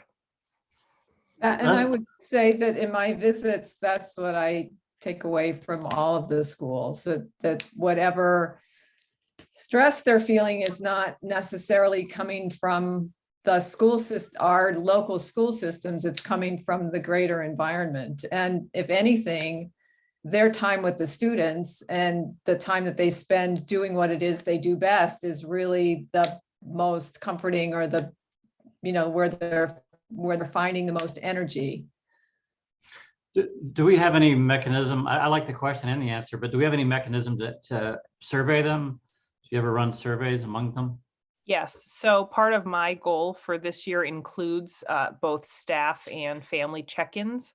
I did them last year as well. Some of the feedback sort of from last year was that maybe it was overwhelming amount of checking. And So this year I have decided to do it less frequently. So I am due, and in fact, I just wrote that down. I'm due for check-ins for both, but there is an opportunity where there's a survey and there's directed questions for the staff to answer some preset questions and then to just give general, things that they need. One of the questions is, what supports do you need right now? That kind of thing. And Liz, if I was understanding also part of your question is that it seems like they're being asked to do a lot. I don't think they're being asked to do any more than what's reasonable, and we relied very much on their judgment, but collectively as an administrative team last summer, based on a lot of research, and I would imagine you are encountering the same kinds of decisions. Where do you start children in any given year in the midst of a pandemic? The recommendation is to start with what your current grade level curriculum is. And if you're having a hard time with that, then of course you have to slow down. You can only do what it is that the students are able to do. And that doesn't always mean cognitively. That may mean where you are social emotionally. We have never been a school that is guided by pacing. In other words, if it's October 16th, you better be on page 16 of this document or else. It's really, we think that, first of all, our curriculum's not designed like that. It's designed with very much based on standards and what the learning targets are relative to those standards. And then every school, with some degree of consistency, uses some programs that we have. Math is probably the one that has the most in common throughout the region, but the teachers are expected to use their judgment around what they're doing in that regard. So we are not, I don't go into the building saying, well, are you on unit 4? Because, it's November, and if we're not on unit 4, they're not going to be able to get to unit 8 by the end of the year. But I was just asking, based on your experience, are you finding that you have access to this year's curriculum, or do you need to spend more time scaffolding on previous learning? Because that's something I need to know, because I need to let boards sort of know where we are, generally speaking, relative to how confident the learners are that we have in front of us. Quick question. Last year, in the midst of it, I think as a board, we tried to do something that was like a small token of appreciation. Should we consider doing something? This year is obviously a little bit better, but still quite difficult. And lunch or a gift card isn't going to make things better. But would that be something we can consider? I think it's an excellent idea, and look, this has been anything but a normal year. It's not like we've returned to start. So I'll talk with Sue and come back to the board, but it's an excellent idea. Yeah, I would say Omicron was the real 1-2 punch. It just sucked the wind out of everybody. I think It was just a gut punch. It was just me included. Yeah. It's like, really? Are we going to do this again? Yeah. So, well, the longer burning one is inflation seems to be sort of creeping into people's lives. I know in my day job, we've sort of kept pace by raising a lot of salaries off cycle and envisioned greater than normal raises and whatnot. I know that we're a bit constrained here, but is that bubbling up at all? Are you hearing anything? Is anybody sort of, that was okay before, now having trouble paying their grocery bill? Not yet, but it may not have hit us yet. I think it's something that we might deal with, Tom, in the next negotiation cycle. Yeah.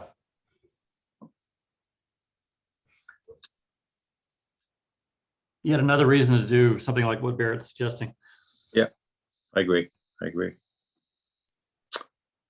Any other questions or comments for Lisa or Steph? Thank you. David, Yep. I'm no offense to Scott and Jill. I have heard their report several times this month, and I know that they're all set and can handle any questions. I'm supposed to be in a Kellogg budget workshop, so I'm going to bow out if that's okay with you. Of course. And of course. it's great seeing everyone. Happy New Year, and hopefully we're on to bigger and better things. Yeah. Thank you, Lisa. Thanks. Ciao. And now we have the lovely duo of Jill and Scott and their assistant superintendent report. Hey, guys. Although maybe now that Lisa's not here, we could just skip our report and move right to adjourning, and we'll just take over the entire place. There you go. It's dangerous. Run wild. There you go. So our report is pretty straightforward. I'm going to start with our professional learning day on January 3rd, where we focused a portion of the day on Title IX and the required Title IX training. So we brought in an attorney from Shipman and Goodwin to talk about Title IX and the requirements of Title IX. And Shipman and Goodwin also produced a video of the law and what teachers' responsibilities are under Title IX. So, and then the afternoon was a session with the attorney answering questions that people had based on having seen the video in the morning. I have to say, Jill and I were very concerned that we were going to have to somehow come up with enough questions to fill an hour with the attorney, and that didn't happen. We had a great turnout in the afternoon with some very, very interesting questions, some of which really got people thinking about the relationship between Title IX, our bullying policy, and our sexual harassment policy, and how an investigation of a Title IX concern might also sort of be an investigation of those other two areas as well. So it was really interesting. And I think people who were there to hear the attorney learned a whole lot about that process. The other big part of our day was about curriculum. It was a conversation in grades pre-K through 6 with grade level teams around the region.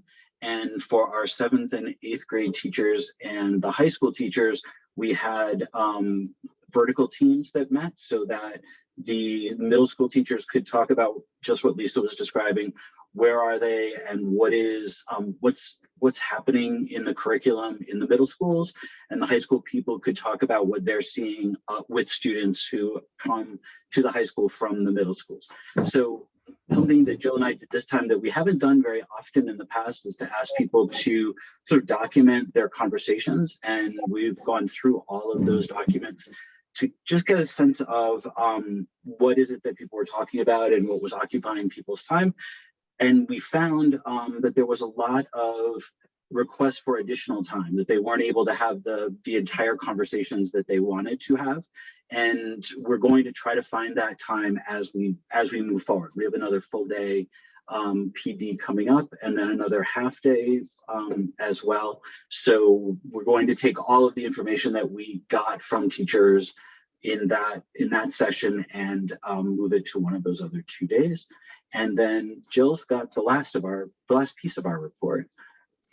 The last piece of our report, which is to say that we are spending a large portion of our time on hiring, both hiring positions that remain open this year, that have become open this year, or that we anticipate as openings for the future when, this is that time of year where we start to hear about retirements and those sorts of things.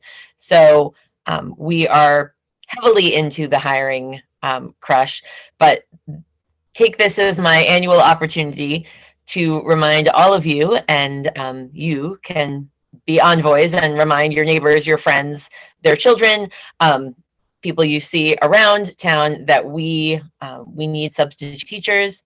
It makes our schools run much more smoothly. Obviously, we hope that we will not have as many people who need to be out for illness purposes, but we know that that's a reality that we're facing this year. And so if anyone you know of is interested in serving as a substitute in the region, we would like to talk to them. They can talk to Scott or I directly. We will help them through anything that they need to complete, and we'll get them started. We see people and interview people every single week to bring them on board as subs, and we would love to see even more people. So if you know anyone or you are someone, do reach out, because we'd love to talk to you. We could take any questions that you've got about that or anything else. Any questions for Jill or Scott? Yeah, random question on the substitute. I would imagine there's obviously no age limit, right? We live in a community where there's got to be so many people who are experienced and probably worked in education. Have you guys, how do you publicize those jobs, I guess? Because I hear about them here, but I'm not sure I see them in the newspaper or anywhere else. How do local people see that? Yeah. Right. Great question. Yeah, Okay. we don't, go ahead, Jill. Well, so all of our jobs are posted, teaching jobs particularly. We have things up on the regional Facebook page. We have things on CT REAP, which is an educational sort of clearinghouse for jobs in education. Certified teaching positions go up on the union sites. We're on Handshake, which seems to be what colleges are using right now to, Natalia's nodding, yeah, we're on Handshake. And, and through various outreach in the community. So, we'll periodically bring it to your attention when there's something that is really necessary. Within the district itself, all of the jobs that are available in the region are posted. Stephanie could say exactly where at Salisbury they're posted. I know in Sharon at my school, they're posted behind the copier in the main office. And that's true at central office as well. So there's a lot of places that they're out and about. What's the Facebook page that you mentioned? Oh, the Region 1 Facebook page. If you ever want a lot of traffic fast, northwest corner chatters, like the place to be. That's true.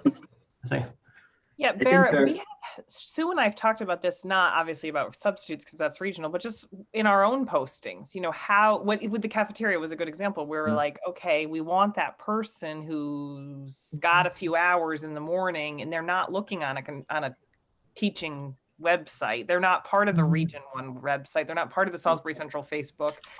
It's a struggle to figure out what we should do. It doesn't, we haven't really gotten great turnout from the Lakeville Journal, as far as then getting people to call, but maybe we should, because the person we're looking for is not looking for the job. I think there are two things too, Barrett, that I read something really interesting at one point that said for substitutes in particular, it's word of mouth is actually sort of the best way to get people into that. So posting it here, there, and everywhere doesn't work as well as you leaving and saying to somebody, I know there are these things, and that just sort of propagates through our towns. I was saying as well, Lisa and I had talked about, and we haven't done it, but Stephanie made me remember that we had contemplated having someone from the Lakeville Journal come and maybe follow a sub around for a day and write an article that sort of talks about, a day in the life of us. What does it really mean to be a substitute teacher, and what kinds of things do you do? And I joke all the time with when Jill does her report and say it's a fun job. You get to meet a whole lot of really cool kids. And in most cases, they'll talk really nicely to you, no matter what grade they're in. And if we can sort of align ourselves with the journal and an article about, what does it really mean to even do this job? That may get the word of mouth going a little bit more as well. And I think, Steph, same thing with many of those positions, right? Do people really know what non-certified staff do in schools? I don't know. And it might be that we want to sort of do some outreach in a way that brings that information to people's attention in a lot of different ways, or in other ways. That's a really great idea. Yeah. I know we're talking a lot with the substitutes we do meet, or the potential substitutes we meet, just about the flexibility that exists in a position like that. Because you could substitute once every 2 weeks just to kind of keep a toe in. Or for somebody who really wanted to be working every day, we probably could have availability and need every single day. And so really it's a position, we have other positions that are a little bit like that, where it's kind of what you make of it. And I don't think people always think of it in that way, but it really is sort of flexible to someone's needs. Yeah. How about the town websites? I know we get a lot of information out on Salisbury's town website. Yep. I mean, that might. That's a good idea. Yeah. Stephanie, that might be a good idea for Salisbury Central, especially because lots of people look at it. We have lots of Yeah, hits. especially, you're right, Jackie, especially those niche things that we're trying to fill soon, Steph. Right. Those odd things that Those odd things don't even know that they- they're for it. And then They they go, find a retired teacher or a senior citizen who wants to do something like that, and Yep. they're pretty safe. That's what I'm thinking of. There's some 60, 65-year-olds who have fantastic careers and backgrounds and degrees up the, what, who would probably love a few days a month to get back engaged. And who knows, maybe you get the hook in there and you get a permanent sub out of it. Well, especially as the pandemic conditions improve enough to, where they don't feel fear factor about that. Yeah. Right. This time, I think we did find out at the beginning of the pandemic that some of our older subs weren't coming back. They were very nervous about coming into the building. Yeah, they were protecting themselves. That's a good. Yeah. So I think as things get better, hopefully some of our really established people who we haven't seen now in 2 years or 3 years will be back to us. I would think there'd be pent up demand as they get tired, they get weary of the isolation too. Absolutely. I'm surprised that there's not like a phone tree for this whole region, elementary schools of substitutes. Is that? It's not a phone tree. We have a whole virtual system. Yeah, But- I know. That was like a way back phone tree. I don't know where that came Yeah, from. but with 7 schools and, any example, but in Sharon right now, the daycare is closed. Now the daycare is closed. The kids of the daycare are quarantined at home. The teachers whose kids go to the daycare have to be with the kids. And it real quickly depletes your sub pool because, you have a big group of people in one location. Yeah. But a phone tree would be cool. We used to have a phone tree. That's awesome. True. Any other questions for Scott and Jill? Thank you. Anything else? Thank you very much, Scott. Thank you. very much, Jill. Next item is any other public comment on our agenda items this evening? Hearing none, I would entertain a motion to adjourn. Motion to adjourn. Oh, Liz, right there. All the hands went up. Yeah, they replaced David Beresdorfer. Yeah, exactly. There you go. All those in favor say aye. Aye. Aye. Opposed, abstaining. Don't forget that we have that calendar meeting tomorrow night. Our next regular meeting is on February 28th. Do we have a budget workshop before then, though, Sue? Yes. 7. Yeah, I think the 7th of February. Sue, did you So- send us a link for tomorrow night yet? Yes, there's. No, a they're link- supposed, yeah, you're right, Jackie, because you said there will be 2 different links, one to and then Yeah. for us. You The sent it? link on the top of the agenda is the one to get into the Region 1 meeting. Mhm. Then when the breakout sessions begin, you'll join the one that's under number 4 on our agenda. Okay. And then we'll leave that meeting to go back into the bigger meeting. Got it. So we're going to talk as a big group, then we'll break out into our own little family here. We'll talk about the calendar amongst ourselves and then contribute whatever we have to contribute to the larger group. All right. Thank you very much, everyone. Happy New Year. I'm glad. Thank you. Have a great day. Inside. Have a great night. Take care. See you Thanks, tomorrow. everybody. Thank you. Well, then, see Yeah, you, I see you don't tomorrow. have that link. I don't have that link on the agenda. Which agenda you're talking about? There is number 4, but there is no link there. Oh, there should be. Yeah, I'll That's send what I it was out. asking. I'll send it out again to everybody tomorrow. Thank you. Okay, yeah, Thank you. yes, thank you so much. Yeah, there is You're no link. welcome. David? Yes, sir. David, someday Yes. I'll explain to you why that T-shirt was chosen to be pink. Oh, yeah? Oh, Yeah. okay. I'd like- Ellie chose that one, so there's a story behind it. Winner, chicken dinner. All right. I want to hear it. We'll talk later. Bye.